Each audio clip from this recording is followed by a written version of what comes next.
Olá, voltamos com o programa Notícia de Frente, são 7 horas e 5 minutos e agora vamos para um outro embate que acontece lá no Congresso. Olha só, nós temos o deputado Domingos Sávio, do PL, o partido do presidente Jair Bolsonaro, que ele colocou uma proposta, tá? Unido com o Centrão. Que proposta é essa? É uma PEC. Esta PEC visa limitar o poder do Supremo diante de decisões que o Supremo possa ter, que não seja unânime. Aí o Congresso poderia passar por cima da decisão do Supremo. Daniel, vou começar aqui com você. Essa PEC vai dar o que falar, está tramitando ainda. E aí eu já começo te perguntando do ponto de vista jurídico ou constitucional, porque nós temos aqui no Brasil um sistema muito bem resolvido. Nós temos o legislativo, nós temos o executivo e o judiciário. Sabemos o que? O sistema é funcional? Na prática, ou na teoria né? Porque o legislativo fica responsável por elaborar leis, o executivo executa, faz, e o poder judiciário é que julga. O poder judiciário só toma decisões quando ele é provocado. Deveria ser assim, tá? Enfim, aí vem o Centrão, vem o deputado Domingos Sávio e quer limitar o poder do Supremo, Daniel. Você acredita que isso de fato vai tramitar na Câmara, depois no Senado, diante desse teor de ser inconstitucional? Luciana, já está tramitando e eles têm expectativa, inclusive, de conseguir as assinaturas necessárias para colocar em plenário. Eu acho que as pessoas e os políticos podem sim divergir das decisões do judiciário. Isso é normal, é salutar. Agora, criar uma estrutura para que você mine o poder, o alcance do poder e possa, na verdade, essa PEC é para isso. O legislativo teria o poder de anular as decisões do judiciário, do Supremo. Por exemplo, vamos supor aqui sobre demarcação de terras indígenas. Se a votação no Supremo não for unânime, tiver ali 5-4, 5-3, o Legislativo, de acordo com essa PEC aí, para mudar a Constituição, teria o poder de anular essa decisão do Supremo. Eu volto a dizer, você pode divergir dentro do devido processo legal das decisões judiciais, de qualquer decisão judicial, tem as instâncias recursais. Agora, o Legislativo não pode se tornar uma instância revisora do Judiciário. Isso, para mim, é uma atitude golpista por parte do Centrão. Né? Isso aí é um tipo de golpe que eles estão tentando aplicar e legislar em causa própria. Por quê? Porque, de repente, se algum deputado ou senador se vê numa situação complicada de ser investigado ou de ter uma sentença contra ele, pode manobrar e conseguir se livrar dessa sentença. Eu estou vendo o Centrão com essa PEC aí, para mim é vergonhosa. Tomara que isso não continue a tramitar e não chegue nem a ser votado, porque foi até uma matéria que o Estadão conseguiu descobrir, depois o próprio deputado assumiu que existe mesmo esse trâmite, eles estão tentando se articular. Eu estou vendo uma tentativa por parte do Centrão de salvar a própria pele e de minar, praticamente acabar com o poder do judiciário aqui no país.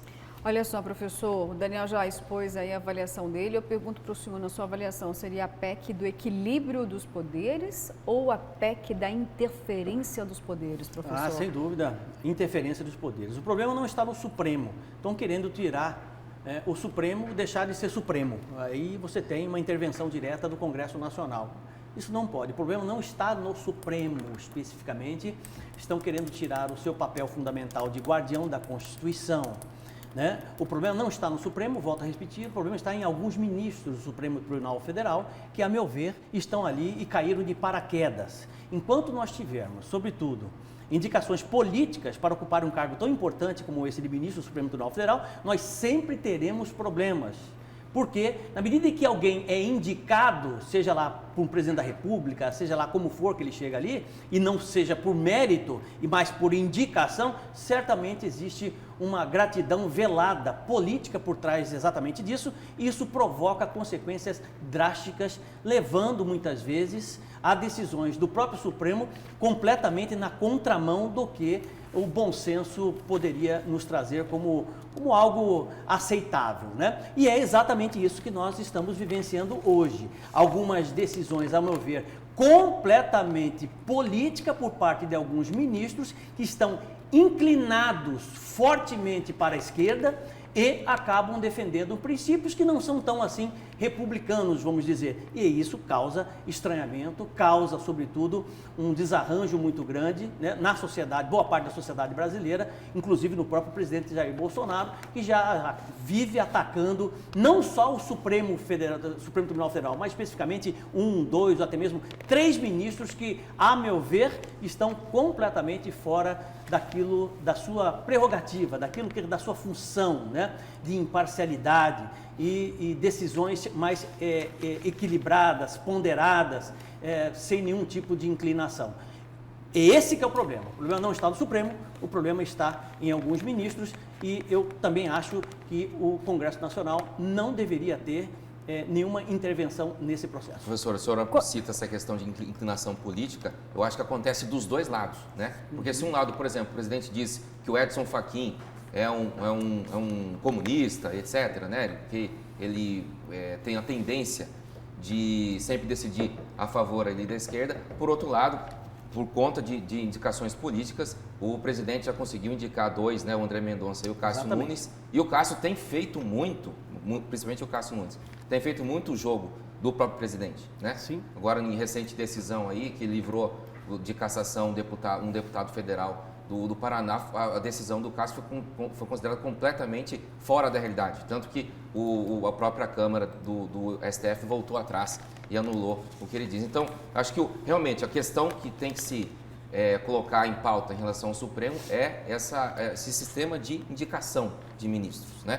Porque fica muito à mercê de quem está no poder. Claro, com né? certeza. Se a esquerda voltar, vai ter a prerrogativa de colocar alguém alinhado com eles. Agora, o presidente Jair Bolsonaro está no poder, já indicou 2. Aí tem que ser evangélico, tem que ser de direita. Ali você tem ministro... Ele tem que ser competente. Tem que ser competente, exatamente. Ali tem ministro que nem teste da OAB ele passou. Quer dizer, sabe, nem prova da OAB o cara passou e é ministro do Supremo Tribunal Federal. Quer dizer, existe um despreparo muito grande por parte de alguns ministros, né? E eu concordo com você, existe tanto da direita como da esquerda, né? Eu citei mais da esquerda porque a proposta vem do Centrão. Né? E o Centrão, por uma questão de governabilidade, eu já disse que o Centrão é a nata da podridão da política brasileira. Já disse por várias vezes e reitero isso no que eu estou falando. Né? Eles fazem qualquer coisa, por qualquer preço, né? Eu faço, desde que você me mande alguma coisa. Né? E aqui não está sendo diferente. Quer dizer, se você me falasse que essa proposta seria de qualquer um extremo, eu até duvidaria, mas do Centrão é tranquilo, isso é normal. Eu acho que extrapolou todos os limites. Todos os limites. Não é possível. Todos os limites. Então, volta a reforçar. Dos poderes, né? Não está no Supremo, e mas aqui tem algum ministros. regramento, por exemplo, assim, que a interferência poderia acontecer quando o julgamento não fosse com resultado unânime, certo? Sim. Aí tem um dado aqui, um levantamento muito importante que diz o seguinte, que o levantamento mostra que de janeiro de 2019 até hoje foram 5.865 acordos por unanimidade no plenário do STF e 2.402 foram aprovados sem votação unânime, ou seja, se essa lei tivesse validade hoje, olha só o tamanho dessa briga. O Congresso ia parar, então, de legislar para ficar apenas revisando decisões, gente, do Supremo, Daniel, porque aí o Legislativo iria mudar a configuração da atuação. Aí eu pergunto aos senhores, será que nesse momento o brasileiro precisa do quê? Limitar o Supremo, ou nós temos aqui redução da carga tributária? Por que eles não fazem uma PEC para reduzir o número de nossos representantes? Para que essa máquina tão inchada? Quanto que a gente paga para ter essas decisões? Que estou falando do Congresso, sim, porque eu duvido que todos os dias você se sinta verdadeiramente representado pelas leis que são promulgadas, professor, por leis que são sancionadas. Olha o gasto do nosso Congresso, Não, você tocou num assunto importantíssimo. Sabe quantos assessores tem em Brasília, Luciana? 25 mil. 25 mil Uma estrutura assessores. pesada e cara. Você tá né? louco, rapaz, Muito entendeu? cara. Qual a necessidade de 513 deputados, sei lá, 60, 80, 81 senadores, né? 81 senadores. 81 senadores? Como é que você sustenta uma máquina dessa? Para mim, a PEC do equilíbrio, professor, seria isso, a redução dos nossos representantes, a limitação de custos, o orçamento secreto. Daniel, tem contas aí do Executivo que a gente vai demorar 100 anos para saber os gastos, é isso mesmo? Exato. Por que isso não é discutido? E vem discutir agora a interferência dos poderes. Isso, tem muita questão que vira sigilosa, porque assim, o poder público não consegue explicar, aí coloca-se sigilo. E realmente, o Brasil tem desafios muito mais urgentes, né, e prioritários para serem resolvidos. E aí os congressistas, os deputados, estão pensando em si mesmo, né, legislar em causa própria para tentar salvar a própria pele. Essa PEC realmente é uma vergonha. O brasileiro que reclama, Imagina quando professor, for da um processo impunidade. Olha, quando a gente ligado. via, professor, antes, um político sendo algemado e preso, um grande empresário sendo algemado e preso. Nós vimos isso por pouco tempo na história, porque hoje a impunidade voltou a reinar. Já imaginou se uma PEC como essa é aprovada? E Não, aí a então, tem um impunidade, detalhe então, importante, gente, Luciana. principalmente para os nossos representantes O senador da políticos. República pode ser julgado só onde? No Supremo seus Tribunal pares. Federal. E aí tem que ter revisão no Congresso? Pois é exatamente por isso. Você está entendendo? Ah, Eu para. estou dizendo que eles querem salvar a própria pele, né? É salvar a própria pele. É Exatamente. complicadíssimo gente. isso aí. E aí, um dos pontos dessa PEC também diz que, além de não ser unânime, quando o Supremo extrapolar ou infringir a Constituição, mas quem é que vai dizer isso? O Legislativo? Ah, vocês infringiram a Constituição. Né? Os juristas do Congresso vão dizer isso? Olha, realmente. Pois é, está complicada a situação, viu? Legislar em favor da população está difícil no momento. Olha, gente, agora vamos para o Twitter dos nossos principais presidenciáveis. Muitos assuntos em discussão aqui nacionalmente. De um lado tem ainda, professor, infelizmente, né, o desaparecimento tanto do jornalista britânico quanto do indigenista. Nós temos aqui a fome sendo discutida por muitos e também a PEC. Vamos saber, então, quais são os comentários dos nossos principais presidenciáveis. Já temos aí na tela, sim, Simone Tebet, do MDB. Votarei sim, hoje no Senado Federal, para a criação de uma comissão externa para investigar e acompanhar as buscas do jornalista Dom Phillips e do indigenista Bruno Araújo na Amazônia. Esse caso não pode ser tratado com indiferença. Precisamos de uma solução rápida. Olha, tem prisão já decretada, as investigações continuam, existem cobranças aí para a elucidação, viu, professor, do desaparecimento do jornalista e do indigenista. Tudo indica que foram vítimas do narcotráfico, né? Pelo menos os indícios são exatamente nesse sentido. Agora precisa apurar, né? E chama a atenção essa questão das Emboscada. fronteiras, né? Emboscada. Das fronteiras. Tem se discutido muito ultimamente sobre a atuação das Forças Armadas ali naquela região e nas fronteiras na Amazônia como um todo. Parece realmente que o narcotráfico do peruano e também do cartel de Cali na Colômbia está dominando a região e faz tempo e as Forças Armadas realmente não conseguem contrapor esse poder paralelo todo que tem tomado conta, né? Tem dominado a região ali, a Amazônia. Tem aumentado o consumo de entorpecentes no mundo. Infelizmente. A própria pandemia, né, favoreceu isso. Incrível que pareça. Pelo incrível que pareça. E o absurdo... narcotráfico tem faturado cada vez mais. Exato. Bilhões de euros. E o absurdo dessa situação também é que, para lavar o dinheiro do narcotráfico, eles usam um esquema de pesca ilegal, de pirarucu e do tracajá, que é um tipo de uma tartaruguinha que tem ali, que também é bastante consumida fora do país. O narcotráfico consegue lavar o dinheiro com a atuação aí, com a ajuda de pescadores ilegais também, infelizmente. É isso aí, gente. Olha só, vamos continuar então aqui com a leitura dos tweets, chegando aí na tela pra gente, mais um tweet de um pré-candidato à presidência da República, presidente Jair Bolsonaro. Dá pra gente ouvir o áudio? Então, ainda está falando sobre o Nordeste. Vamos lá. Bastante coisa de transposição lá. Não, a transposição é para ter concluído em 2010, no final do governo Lula. Passou para 2012 com a Dilma, passou para 2014 e não concluíram nada. Nós pegamos parte de obra lá completamente destruída, teve que ser refeitas novamente. Então, a barragem que estava sendo construída desde 1952, nem eu era nascido, nós concluímos. Como, por exemplo, a barragem de Oiticica. Então, hoje, a água está chegando no Nordeste, de fato. Nós podíamos estar muito bem se não houvesse a roubalheira toda no passado de pouco tempo. já foi inaugurado. Bom, nós temos aí então o presidente Jair Messias Bolsonaro falando sobre as obras no Nordeste, professor. Ele alega que fez muita coisa, está levando água para o Nordeste, está estrategicamente, politicamente, trabalhando o Nordeste fortemente, porque ele sabe que lá o Lula tem uma participação significativa, pelo menos alguns institutos apontam isso, né? E não deixa de ser uma estratégia de campanha. Eu acho que o caminho politicamente para ele é exatamente esse. De um lado, mostrar os pontos positivos que o governo federal vem fazendo nas mais diversas áreas, né? E atentando principalmente para a movimentação das questões ligadas à economia desse país. Na medida que a economia melhora, consequentemente a popularidade dele também melhora. Vamos lembrar aqui que o Nordeste, assim como a região norte do país, Daniel, são as regiões mais pobres do país, né? E de fato, sim, ações foram implementadas por parte do governo federal.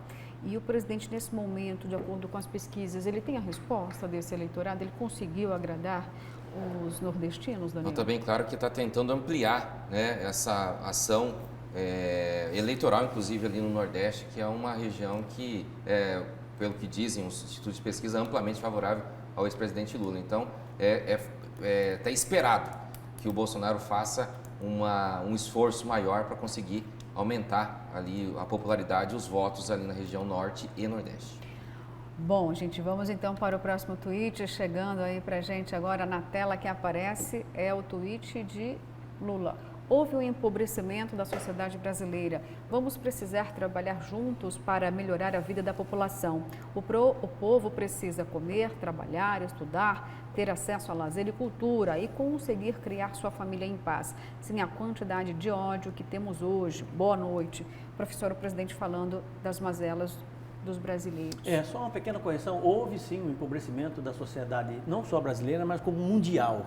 Nós temos mais pessoas pobres e mais pessoas passando fome no mundo. Isso é fato por conta exatamente de pandemia, por conta de recessão, por conta de uma série de coisas que aconteceram nos últimos 2 ou 3 anos, né? E os chefes de Estado estão, cada qual, buscando os caminhos mais plausíveis e mais corretos, né, para que realmente possam chegar aí novamente a uma certa normalidade. Daniel, quer comentar alguma coisa? Então, só para complementar, é a linha que o Lula tem seguido e vai continuar. Eu acho que até a própria estratégia de marketing da campanha dele tem feito esses apontamentos, né, para que ele continue na linha social e não extrapole mais em relação a discussões mais polêmicas, como foi questão ideológica, questão de aborto, tudo. Ele não vai tocar mais nesse ponto, pelo menos por enquanto, né? Tá certo, gente. Último tweet, então, chegando aí na tela pra gente, temos Ciro Gomes chegando. Vamos lá, então.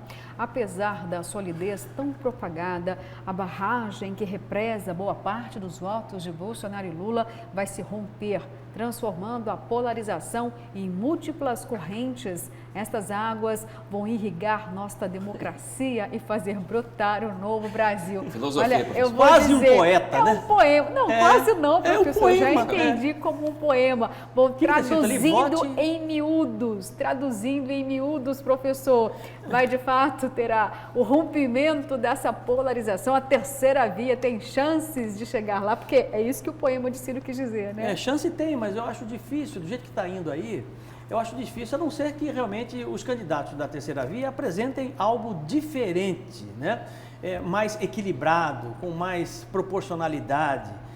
Porque o Ciro está muito na crítica pela crítica, sabe? E críticas fortíssimas, né? Inclusive disse recentemente que se ele for presidente da República, ele põe o presidente Jair Bolsonaro na cadeia no dia seguinte. Declarações de Ciro.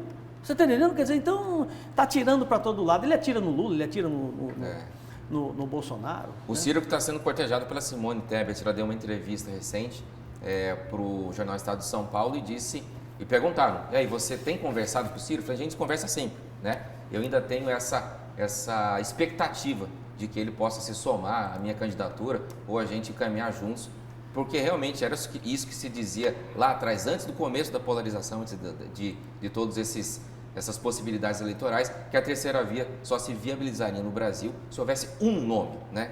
Um nome de consenso entre a centro-direita e centro-esquerda, que é o que não está acontecendo. Está o Ciro de um lado, a Simone de outro, apesar de não serem ali contendores muito radicais, os dois estão dividindo os votos da terceira via. Sim, por enquanto, né? A Simone ainda está tentando costurar. Outra possibilidade que pode acontecer, e que sempre é dita aí, é do Ciro recuar, né? Ao ver que não vai sair desses 7%, 8%, recuar e que beneficiaria o ex-presidente Lula. Tá certo, gente. Agora é só um assunto que dói o bolso da gente, os combustíveis, porque pode ter em breve aí mais uma alta, justamente por conta da elevação de preços do barril do petróleo, viu? Pode chegar a $130, professor, com previsão ainda para alcançar $150. Olha, o governador Mauro Mendes inclusive falou sobre o ICMS de 17% da gasolina. Ele não está contente com isso não, está tramitando lá no Congresso. E tem até uma parte aqui, foi um destaque do jornal A Gazeta, a gente vai ver na sua tela aí agora exatamente aquilo que o governador pensa em relação à limitação do ICMS dos combustíveis. Vamos então para essa parte aí que é o... Não, esse é o ativismo, gente. Daniel. Sim. Temos aqui já, né, o jornal A Gazeta falando justamente da avaliação do governador sobre a perda de R$1 bilhão, é isso? Ele comunicou muito bem isso, a sua equipe econômica, de que não estaria satisfeito com essa medida, caso de fato tenha... Acho que nenhum governador está satisfeito nesse momento, né? E só para a gente reiterar bem, o Jornal Gazeta antecipou essa questão das perdas de até 1 bi, né? Ontem foi confirmado pelo secretário da Casa Civil, Rogério Galo, né? Que pode ser dessa ordem de 1 bilhão. Mas o grande questionamento que não só nós fazemos, mas principalmente os consumidores, os motoristas, é se todo esse esforço de reduzir o ICMS de 7% vai de fato se refletir nas bombas, né, professor? Exatamente. Vai ter uma queda acentuada e significativa no valor dos combustíveis. Porque você tem a questão da paridade cambial. Exato, é isso. O Brasil está refém disso. Vai fazer? Está refém disso. Né? Uma armadilha armada, né, pelo presidente Michel Temer lá atrás. Isso é fato. Quer dizer, se vai resolver ou não, Por que é tão difícil mexer nisso, né? Exatamente. Difícil. Olha só, e tem a charge também que fala sobre os combustíveis. Vamos à charge, então, do jornal A Gazeta. Vamos lá, chegando aí pra gente sobre esse assunto doloroso, né? Dói demais aqui para o bolso da gente, né? Aumento, Olha lá, lockdown, o preço do combustível subiu, fique em casa. Olha, se ficar em casa, eu não sei se é o suficiente, mas para andar a pé, ou de bicicleta, ou de patinete, né, Daniel? A gente está dando risada aqui, mas sabemos o quanto a alta do preço dos combustíveis acaba impactando no preço de todos os outros produtos. E aí o que eu tinha chamado naquele momento apareceu aí na sua tela, que é o posicionamento do governador Mauro Mendes em relação ao ICMS. Ele está chamando de populismo, ou seja, o Congresso não está preocupado não com os estados. O governador Mauro Mendes, assim como todos os chefes estaduais, não se mostra satisfeito com o projeto de lei que limita em 17% a alíquota de ICMS sobre combustíveis, energia e transporte coletivo. A medida visa reduzir desesperadamente o preço da gasolina e do diesel. Mas a paridade cambial persiste, assim como a sensação de que o problema não será resolvido fácil assim. De fato, o imposto nesse momento não tem o poder de resolver o preço dos combustíveis. Mas olha só, como o governador pode trazer um posicionamento desse se ele foi o primeiro governador do Brasil a reduzir os impostos? Por que o governador Mauro Mendes pode dar essa resposta, como ele sendo um gestor preocupado, viu, Daniel, com a economia, com o bolso dos mato-grossenses, e critica quando vem uma imposição do governo federal? Aí não tem um certo tom de hipocrisia? Ele pode, mas quando vem lá de cima, aí vai ferrar com a conta pública. Só lembrando que o ICMS também aqui já está meio que congelado desde o final do ano, mas assim, todos os governadores e o Mauro Mendes estão pulando dessa altura com essa possibilidade de deixar de arrecadar mais de 1 bi. Daniel, né, realmente. Sabe uma coisa que eu acho interessante? Né? Vou falar de um outro assunto que complementa exatamente esse. Nós estamos vivenciando no Brasil e no mundo todo, por conta exatamente da alta do combustível, uma guerra, cara. Está acontecendo uma guerra entre as fabricantes de carros elétricos no Brasil. A Chevrolet, Nissan, Renault, eles estão disputando cada vez mais o carro popular elétrico. Porque eu acompanho muito de perto tudo isso, muito de perto mesmo. A China tem 300 fábricas de carros elétricos. Estados Unidos investindo fortemente, a Alemanha fortemente. O Brasil, eles estão competindo. Uma hora a Renault lança o Kwid elétrico, que é o mais barato. Daqui a pouco já aparece a Chevrolet com um pouquinho mais barato. Nós já estamos tendo carro elétrico popular na faixa, que eu não acho que não é popular ainda, na faixa de R$61 mil. Até 2, 3 meses atrás eram 140 mil um carro popular, rapaz. Tomara que continue E essa guerra tendência. vai continuar para 2023, escreve o que eu estou te dizendo. Vamos ter carro elétrico, popular, 4 lugares, com autonomia de 300 quilômetros mais ou menos, né? Numa situação infinitamente melhor. E se nós tivermos incentivo do governo federal, subsidiando impostos, governo do estado, subsidiando impostos, fábricas, no sentido de fabricar carros elétricos cada vez mais baratos, você vai ver Tem que como ter vamos vontade resolver. política para isso, né? Tem que ter Porque vontade toda essa política crise para isso. do combustível, do petróleo, só evidencia, assim, que a gente não pode continuar dependente desse tipo de combustível fóssil. Gente, Exatamente. olha só, eu quero trazer aqui justamente uma narrativa do próprio secretário-chefe da Casa Civil, Rogério Galo, que já foi de Fazenda também. Eu vou acelerar que o tempo está bem curto, olha só. Ele é contra, assim como o governador, na limitação de 17%. Por quê? Que ele disse aqui, olha, a maior parte das reduções aprovadas pelo Congresso já estavam em vigor em Mato Grosso desde o início do ano, uma vez que o Estado reduziu por conta própria o ICMS da energia de 27% para 17%, telefone e internet de 30% para 17%, gasolina de 25% para 23%, diesel de 17% para 16% e gás industrial de 17% para 12%, abrindo mão de 1 bilhão e 200 milhões em receita que ficou no bolso do cidadão. E aí, Galo diz o seguinte, por que nós não gostamos dessa medida de ICMS em 17%? Porque o Estado vai perder 1 bilhão. Mas olha só, eu me lembro muito bem em uma participação ao vivo do próprio secretário aqui, eu perguntei para ele, secretário, não é pouco reduzir a gasolina de 25% para 23%? O Estado não pode fazer mais? Sabe o que ele disse à época? O Estado adoraria fazer mais, Luciana, mas não pode porque o CONFAS não permite, nós temos uma margem de uma margem.